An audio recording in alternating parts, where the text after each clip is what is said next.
नाटवे कार्याची आठवण नाटवे भरता भरतपण मद कपिसी कपिपण नाटवे चिंतने सरे तो धन्य धन्य काळ सकळ मंगळ मंगळाचे पवित्र तो देहवानी पुण्यवंत जो दे अच्युत सर्व काळ मौजे कान्यवाडी बोलू नका गंगाधर महाराज या पवित्र आणि पुण्य अशा माधवबाबांच्या पदस्पर्शाने पुनीत झालेली ही कागनेवाडी नगरी आणि या माधवमामांच्या सानिध्यात राहिलेले कोंडोबा वारकरी अग्निसंत माधवमामा गुरुजी आजही तिथं विस्तव निघतो. जसं मोडवनचं पवित्र तीर्थक्षेत्र आहे तसं कागनेवाडीचं आहे. कारण ही आमची जन्मभूमी आहे, कर्मभूमी आहे. त्याच्यामुळं आता अनोळखी तर माझ्या कुणीच नाही असं नाही, सगळे ओळखीचे आहेत. आबाल वृद्ध असेल, स्त्री असेल.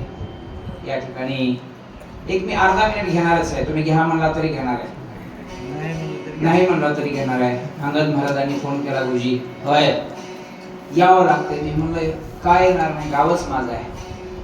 त्याच्यामुळं जुने परमार्थातले माणसं म्हणजे त्यांचे बंधू राम महाराज आणि तुकाराम महाराज बरं का. मी लहान होतो, रामायण त्यांचं बसून ऐकायचं. सेवा कमी येत असेल पण शुद्ध सेवा होती बरं का त्याची. आणि म्हणून माझ्या गावचे धनराज दादा असतील, आता तुम्ही सगळे आम्ही आणलेली कंपनी असेल, समजा गंगाठून आलेली प्राध्यापक गुजरात बंद कसं वागतात, कसं बोलतात, कसं चालतात बरं का. प्राध्यापक आहेत ते, पण शब्दाला अनुसरून जगतात. आणि मी स्तुती करण्यासाठी त्यांना आणणार नाही, वस्तुस्थिती आहे. गेली 25 वर्ष झाली आम्ही त्यांच्या सानिध्यात आहे. आमची खतगावची मंडळी आहे, हरिभक्त परायण संभाजी महाराज सानप सुंदर कीर्तन करतात. पण आम्ही कुठेही चला म्हणले ते येतात बरं का.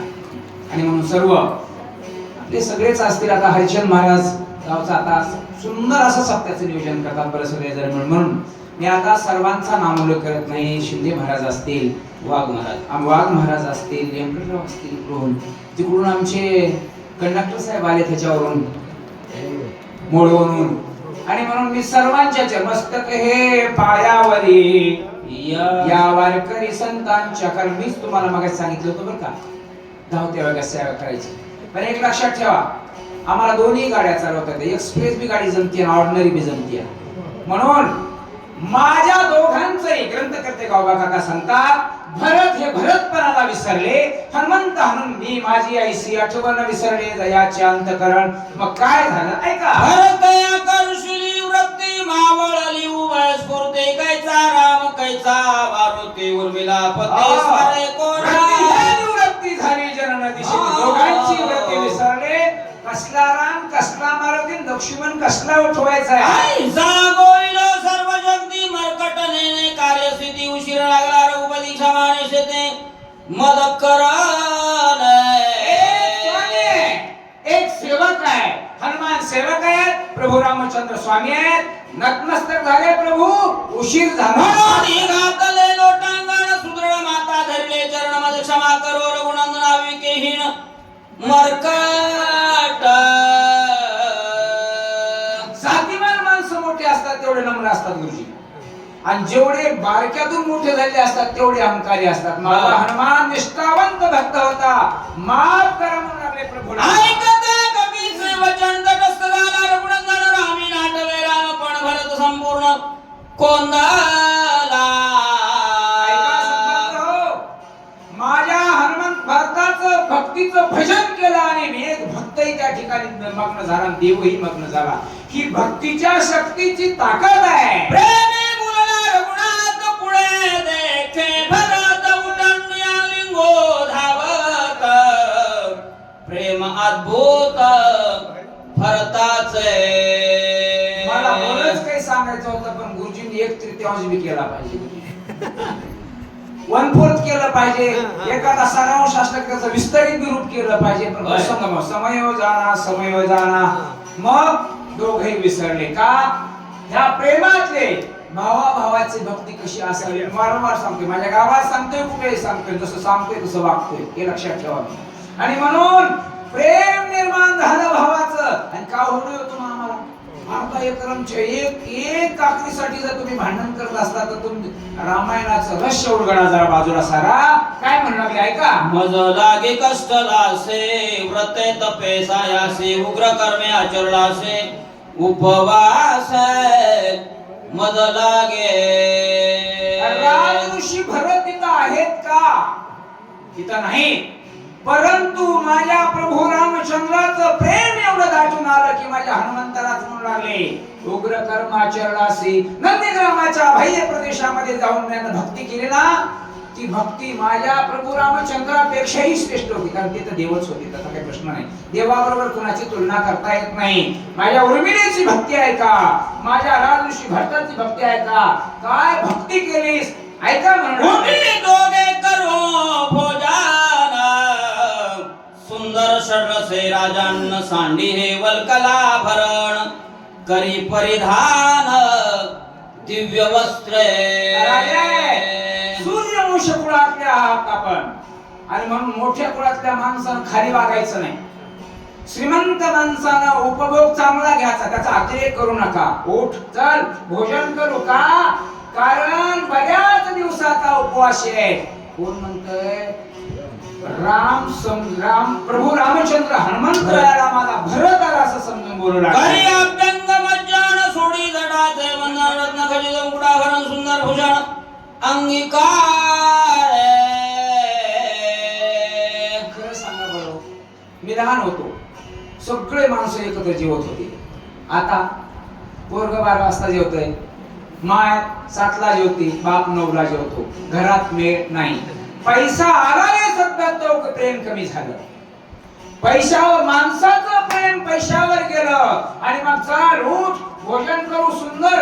कारण अभ्यंग करी मजन. कारण जसं आपण दीपावलीला सुंदर प्रकारचं उपनयन करतो ना भरता, तसं कपी श्रीराम लिंगी हृदय श्री देखतांगद सुग्रीवास प्रेम उत्कर्षे न संटे. ऐका माझ्या पूर्वार्धातले पहिली टूक बघा. भरत भावे कपीसी. आणि म्हणून परमार्थातही भाव पाहिजे, संसारातही भाव पाहिजे. आणि ज्याला संसारच कळत नाही त्याला परमार्थ काय करणार आहे. म्हणून कपीस माझ्या हनुमंतरायाला माझ्या प्रभू रामचंद्रांनी आलिंगन दिलं. ऐका पुढे सगळं मांडणार गणा उगे झाले मुर्जा भणभरत प्रेमाती गहन रघुनंदन भुलविला.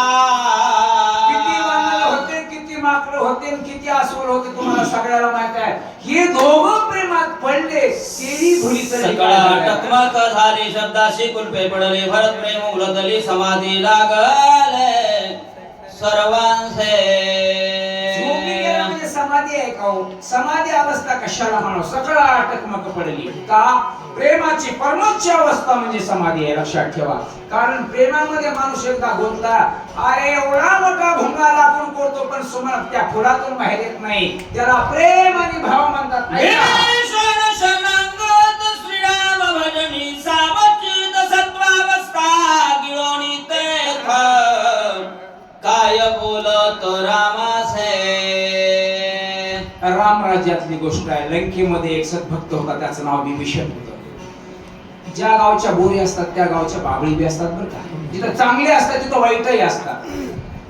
तिथं विभीषण शरणागत होता. त्याला माहित होतं रावणाच्या सानिध्यात राहून आपला उद्धार होणार नाही. म्हणून रामाकडाला सत्वावस्था ज्याने गेली होती. तो काय म्हणतो प्रभू रामचंद्राला ऐका. श्रीरामा पाहे सावधान विसरोनिया रामायण आलिंगीला कपिनंदन कार्य आठवण तुझं नाहे. विभीषण आपल्या देवाला सावध करतो. रामा डोळे उघडा, भरत नव्हे हनुमान आहे. भरत प्रेमे पूर्णाशी भरत बनवणे कविशाली कोणी राहिलाशी निजगार्याशी विसरून. संत जागे करतात. मगाच आमच्या गुरुजी आईशे जागविले अवघे संत. काय काय संतांनी या जगाला जागवलं तसं विभीषणाला जागवलं, सावध केलं. विभीषणाचे वचन ऐकून हनुमान जाण सोने झाला सावधान रघुनंदना विनवीत. एक शरणागत भक्त आहे, निष्ठावान भक्त माझा हनुमान आहे. विभीषणाचा शब्द कुणी ऐकला? हनुमंताने ऐकला. हनुमान सावध झाले आणि मग काय म्हणला? रघुनंदन भरत नव्हे हनुमान जाण आलो पर्वत एवढा औषधी गाण देते असं ते. मी हो तुझा रंग वा पाहताना दिसे वेगळी मी हनुमान आहे भरत नव्हे उघडा डोळे वेळी गाती प्रेमाची वेळ देणे कार्याची गोष्टी सांगितली वरदाची देणे श्रीरामजी भुलाला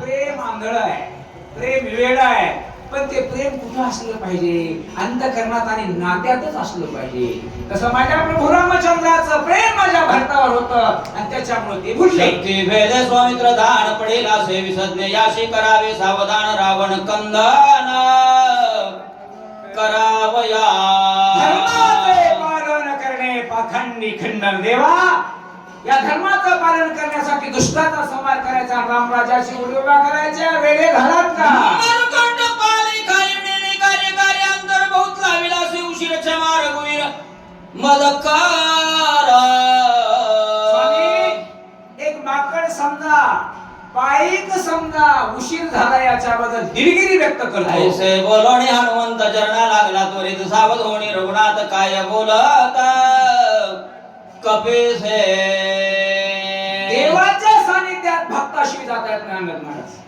आणि म्हणून माझ्या हनुमंतानं माझ्या प्रभू रामचंद्राला सावध केलं त्यावेळेस मधुर वचनामध्ये प्रभू काय ऐकता म्हणत गोष्टी प्रेम उतरले मोठे काही न देखो दृष्टी तुझी मिटे घाताले माझं प्रेमच माझ्या भरतावर असं होतं रे तुला बघूनच माझा भरत आला म्हणून मी हा तुला मत मारली. प्रेम मुलामी म्हणे भरत जाला वरुण्या कपी आलिंगिला भराचे बविला हनुमंत काय भक्तीच्या त्या वाटा मला वाव्या सुबटा याला हनुमान म्हणतात मला जागत देवाला जागत राहतो तो भक्त असतो. ब्रह्माधिकार कर्मती ऐसी कर्मेनी स्थिती त्वा साधिली मारते निमेष गती न लागता ऐका मानव ज्या देवाने भक्ताचं वर्णन करावं हा माझा हनुमान आहे काय म्हणतात प्रभू ब्रह्मदेवाला जमलं नाही हनुमंता एवढा महत्कार्य केलंस तुला माझा सलाम